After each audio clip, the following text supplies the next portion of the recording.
শেখ হাসিনার আরেকটা নাম আছে, এটি হচ্ছে শেখ অশান্তি।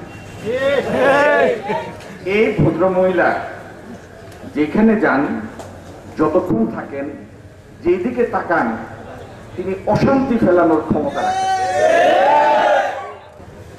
96-2001-এ 4 দলীয় জোট ছিল, বিএনপির সাথে আরো 3টি দল ছিল, একটি জোট ছিল, নাম ছিল 4 দলীয় জোট।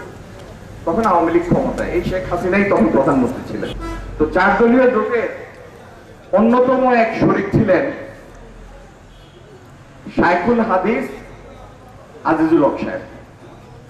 ওনার বয়স ছিল তখন 97 বছর। কত বছর?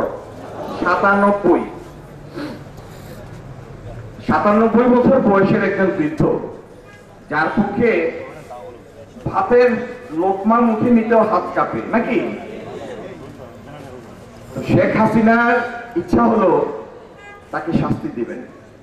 একটা হত্যা মামলা দায়ের করা হলো, আসামি করা হলো আজিজুল হক সাহেবকে।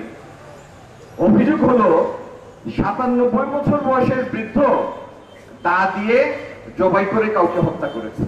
97 বছরের বৃদ্ধ।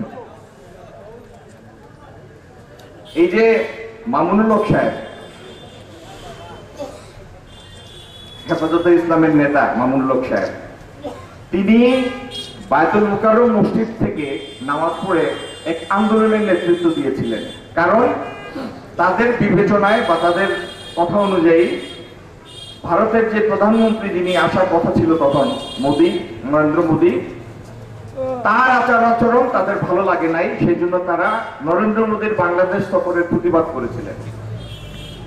সেই মামুনুল হক সাহেব তার বৈধ স্ত্রী নিয়ে এক জায়গায় বেড়াতে গিয়েছেন।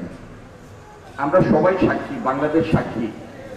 মামুনুল হক সাহেবের বৈধ স্ত্রীকে বাধ্য করেছিল শেখ হাসিনা সরকার তার স্বামীর নামে মামলা করতে, যে তিনি তার স্বামী নন।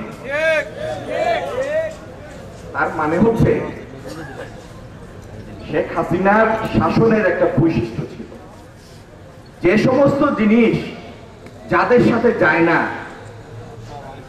ঠিক তাদের সেই সমস্ত অপবাদ দিয়ে মানুষের সামনে অপদস্থ করা, এটা ছিল তার কৌশলের একটি অংশ। আজিজুল হক সাহেব ছিলেন মামুনুল হক সাহেবের পিতা।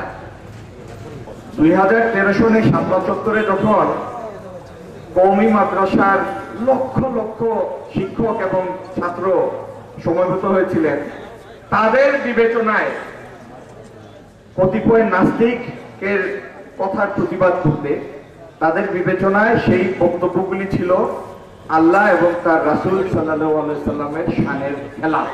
সেই জন্য তারা সমবেত হয়েছিলেন শাপলা চত্বরে। তাদের বিরুদ্ধে কি অপবাদ দিয়েছিল জানেন? যে যারা তাদের জীবন উৎসর্গ করে কোরআন শরীফ শিক্ষার জন্য আর আমাদেরকে, আমাদের বাচ্চাদেরকে কোরআন শরীফের তামিল দেওয়ার জন্য, তাদের বিরুদ্ধে অপবাদ দিয়েছিল ইনারা নাকি কোরআন শরীফ ছেড়েছেন, কোরআন শরীফ জ্বালিয়ে দিয়েছেন শাপলা চত্বরে। ঠিকই, নাউযুবিল্লাহ মিন যালিক। তো এটি হচ্ছে শেখ হাসিনার শাসন আমলের একটা বৈশিষ্ট্য, এমন এমন অপবাদ দেয়া যেটির বিরুদ্ধে ওই ব্যক্তির সারা জীবনের সংগ্রাম, সারা জীবনের চর্চা, তার জীবন, তার বিরুদ্ধে ঠিক ওই অপবাদ দিয়ে তাকে অপদস্থ করা।